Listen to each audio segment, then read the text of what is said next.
The Massachusetts Department of Transportation is working on plans to reconstruct the Route 6 rotary on the Eastham-Orleans town line. According to MassDOT, the proposed project aims to improve roadway safety and strengthen flood resiliency, which officials expect to be of critical importance in future years. On April 30th, the department held an informational meeting at the Eastham Public Library to discuss the current status of the project and field public feedback.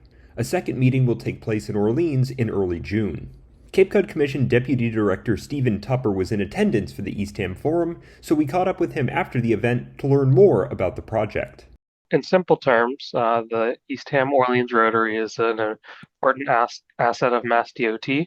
They're looking at potentially making some improvement to the Rotary, and the purpose of this phase is really to do some really early community engagement to discuss the range of possible improvements. So at this point, there's no determination of what will happen, but they understand that it's a really important transportation asset to the community, and whatever they do there is going to be there for 50 years. So this is the time to really think about what's right to address some of the safety issues that we know are there, think about long-term resiliency, and really what's the best investment in terms of that location. During the Eastham Forum, MassDOT presented 4 possible replacements for the current Route 6 rotary. The designs were selected from 17 initial concepts and designated as the department's 4 preferred options. The featured alternatives include a traffic signal and roundabout combination, a retrofit to the current rotary, and 2 double roundabout designs. In addition to learning about the preferred reconstruction options, attendees had the opportunity to voice their own opinions and provide feedback. I think just by the sheer number of people that packed the room, it's clear that people care about this intersection, and they came with some pretty strong opinions. I will characterize their consensus that it's an important intersection and one that needs to continue to operate.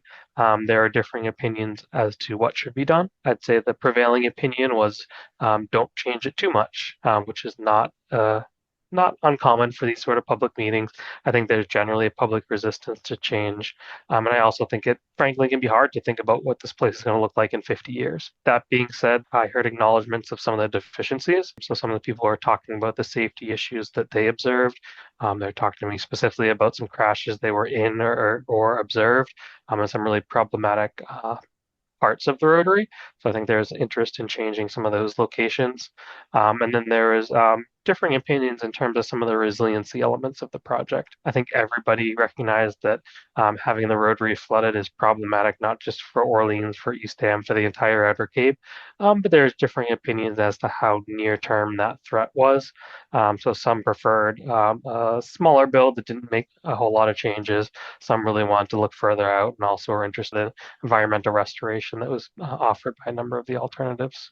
Reconstruction of the Route 6 rotary is a long-term project in more ways than one. For starters, Tupper says the construction phase is still a long way off and estimates the redesigned roadway will not be built for another 10 years or so. Additionally, one of the driving forces behind the project is a long-term concern. Officials anticipate flooding will eventually become a significant risk in the area around the current rotary. If we're looking out 50 years, that's when we start to see some real concerns. We certainly see regular issues with flooding on other roads in town, like Bridge Road. We're a ways off from seeing anything like that at the Orleans Rotary, but in that longer time horizon, we could certainly see some more problematic issues, and particularly during storm conditions. So I think that's what really resonates with me is that it's not likely to be a condition like Bridge Road where you're seeing very frequent flooding, but if this gets cut off because of a storm condition, you're cutting off the entire Outer Cape. We hold a lot of conversations with folks on the Outer Cape, and I will say public safety and DPW staff from the Outer Cape have consistently shared their concerns about any issues at this rotary. So this project didn't come out of a vacuum of MassDOT thinking let's do a project. It came out of real community concern from the Outer Cape, making sure that we're really evaluating the long-term resilience of this location, addressing the safety issues that we know that are there. So I'd say this isn't just an Eastham Orleans project. This is really all of the Lower and Outer Cape affected, and there have been conversations already with a number of those Outer Cape towns, and those will continue as well.